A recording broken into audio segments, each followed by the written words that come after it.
ধরনের। একটা টিভিতে আমি সব বক্তব্যটা শুনেছি, আর একটা টিভি চ্যানেলতে সাক্ষাৎকার দিছে। উনি বলছে যে আমি আপনার এই শেখ হাসিনার রায়ে ব্যক্তিগতভাবে একজন অ্যাডভোকেট হিসেবে বলতেছি, বিএনপির নেতা হিসেবে না।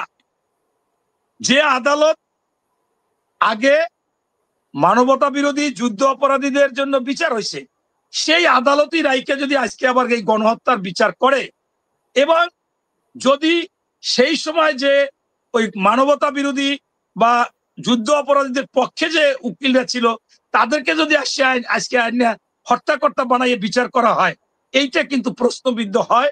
এবং আইনগতভাবে উনি কি কি ধারাটারা বইলে বলছে যে এতে কিন্তু পরবর্তীতে গণতান্ত্রিক সরকার আসলে সেই কোডে যদি এটা করে ওই কোডকে অবৈধ ঘোষণা করে। এইটা কি ওনার ব্যক্তিগত কথা? এটা কি বিএনপির কথা? এটা কি বিএনপির কথা? এইটা নিয়ে কিন্তু সরাই ফেলাইছে সব জায়গায়। এখন তারেক রহমান বলছে কৃষকের পক্ষে কথা, বলছে যে আলুদের ভর্তুকি দিলে আলু আমাদের আমদানি করতে হবে না, পেঁয়াজে ভর্তুকি দিলে, শ্রমিকদের মহিলা শ্রমিকদের দিলে, গার্মেন্টসে দিলে। সেইখানে জামাত স্লোগান করলো আলু না গণভোট, গণভোট, গণভোট। আমি অন্ততপক্ষে 20টা পাইছি, মিছিল দিচ্ছে। একই দাড়ি রাইখা টুপি মাথায় দিয়ে এই ধরনের কথা বলেন, কেমনে বলেন? এটা কি আদৌ বলা ঠিক?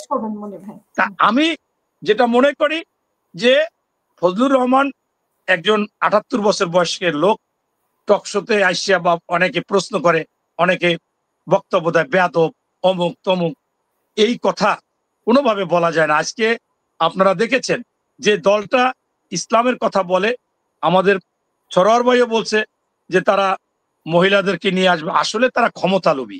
তারা মহিলাদের এইগুলা যেখানে যেটা দরকার, যে দেবতা যাতে তুষ্ট সেইটা তুষ্ট করার জন্য বলে। আপনি তাদের একজন নেত্রী, আমার বাসা হইলে এই 32-এর 1 মিনিট হাঁটতে যাইতে লাগে। আমি সেদিন ছিলাম ওখানে।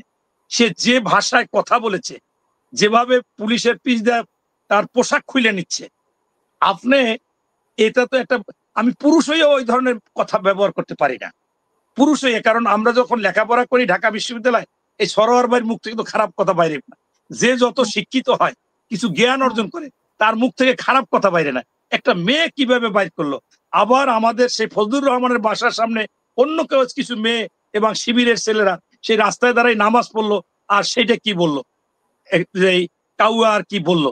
আবার তারেক রহমানকে নিয়ে এই মাসুদ জামাতের বড় নেতা সহ একটা মিছিল নামাইলো, সেখানেও এই মিছিল তারেক রহমানকে দিল। এটা তো তাদের, এটা কেমন? এটা খুব অবাক লাগে। তাই যে সেদিন 32 নম্বরের যে ডিসি মাসুদ বললো যে এরা শিবিরের, মানে এটার কাহিনী অবশ্য পরে উনি 2-1টা চ্যানেলে বর্ণনা করেছেন। মানে শিবির হলে কি পুলিশ বাধা দিবে না, এরকম কিছু? সেটাই তো ওরা মনে করছে যে ওরা আসছে, ওদেরই করতে হবে, কোনো কিছু হবে না। এখানে আমিও ওখানে গেছিলাম, সাউন্ড গ্রেনেড মারতেছে, আর ম্যাক্সিমাম পুলিশ বলতেছে এখানে শিবির শিবির ভরে গেছে, পুলিশ লাগবে। আমি শুনতেছি, আমার বাসা তো সাথে 68 শুক্রবার আমার বাসা, সামনে আর 10টা বাসা। এখন আপনার হচ্ছে এরপরই 32।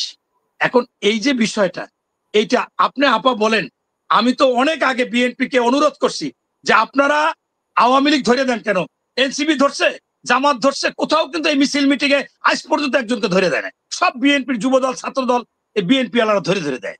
আবার মনে করেন এই মামলা ধরে, মামলা করবে কেন? মামলা বিএনপি আলারা করে, আবার মামলা নিয়ে দোষ হয়। আমি বলি না যে কিছু অন্যায় অপরাধ করে না, কিন্তু জামাত তো একটা সামনে পড়ে না, তারা আরো গোপনীয় ভাবে।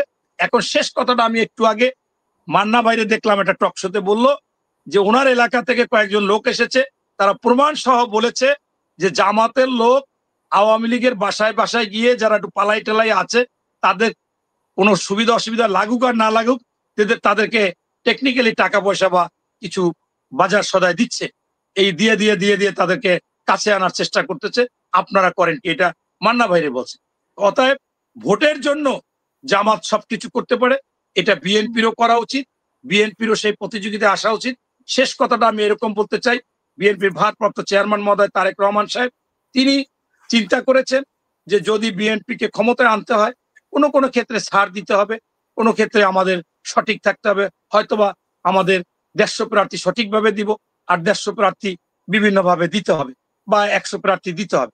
সেই ক্ষেত্রে যদি আপনার বিভিন্ন জায়গায় একটু ত্রুটি হয়ে থাকে, 19-20 হয়ে থাকে, হলে হতেও পারে, সেটা সম্পূর্ণ আমাদের নির্বাচনী কৌশল এবং জয়লাভ করার জন্য। ধন্যবাদ।